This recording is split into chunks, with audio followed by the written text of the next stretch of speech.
newbie questions for you I can ask real quick. All right. So me and Steve actually,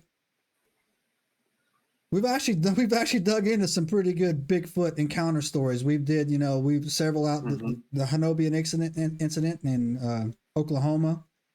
We did a couple in Alaska. What was the name? What was that place in Alaska, Steve? Port Chatham. Yeah, Portlock event or whatever. But I've never heard them called. I know this is going to might sound like a noobish question to Ohio-lander there. Why do you call him the Grassman? I'm just curious on that. The natives in Ohio, when it was before the settlements and stuff, they called them the Grassmans because Ohio, in the flat areas of Ohio, all the way into Indiana to southern Midwest, Kentucky and stuff, this all used to be like plains, like grass plains. So that's the reason they became the grass man. They made grass nests and structures. Oh, okay. Well, that makes sense. Like I said, well, we grew up. I'm in the mountain range now. Yeah, so I didn't know that. So okay, Steve, did you know that?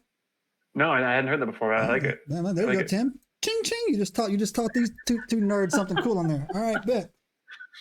So Tim. Yeah, Ohio was like like they call Africa, the Serengetis. Okay. So this was what Ohio was like a Serengeti, like out west, the Great Plains and stuff. So most of the natives, they they called them Grassman because it's mostly grassy swamp stuff before the settlements come in here and started farming and all that. Okay. Well, that's cool. And so you said also the area that you encountered this Grassman at, there was like kind of a cave system over there anywhere? Yeah, it's called Hozak's Cave. It's more like it's not a cave that goes down in the ground, but there is a cave in that area that has a hidden entrance that if you don't know where it is, it does go down in the ground. But the cave they call Hozak's Cave is more like a big hangover, like a 40-foot hangover. And it's probably from the base of it to the top of it is probably close to 25 feet. Wow. And it's probably 50 to 60 feet wide. You could shelter under it, but it's not a cave that you can go way, way back in.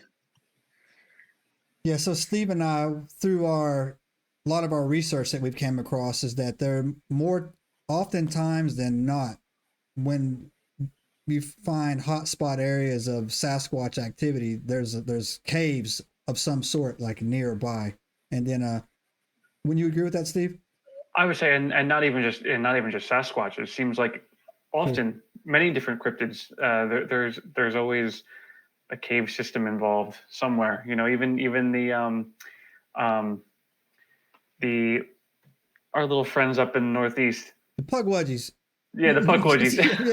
yeah, the little even them, they were hiding out in cave systems too. So it just seems to be everywhere. Yeah.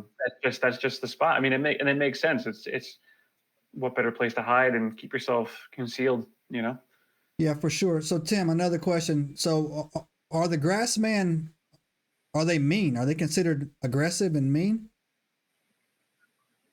Eastern part of the United States, they're considered the more aggressive ones. Okay.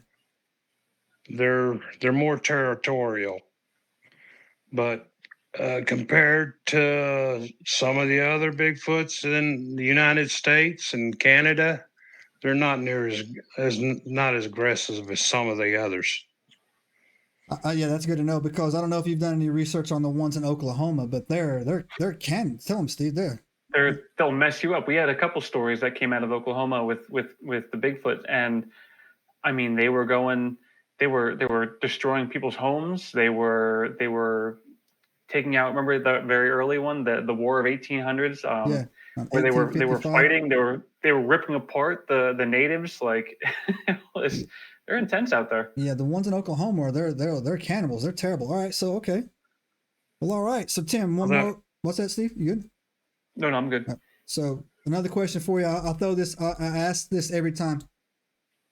to all Bigfoot researchers, and I get different answers from almost every different type of Bigfoot researcher we talk to. So Tim, what do you think the Grassman is? And when I say is, I'm talking about, do you think it is a, some unknown, unprediscovered, giant ape, or something much, much, much more in detail? No, it's not. They're not ape. Okay. They might have this body size bigger than ape.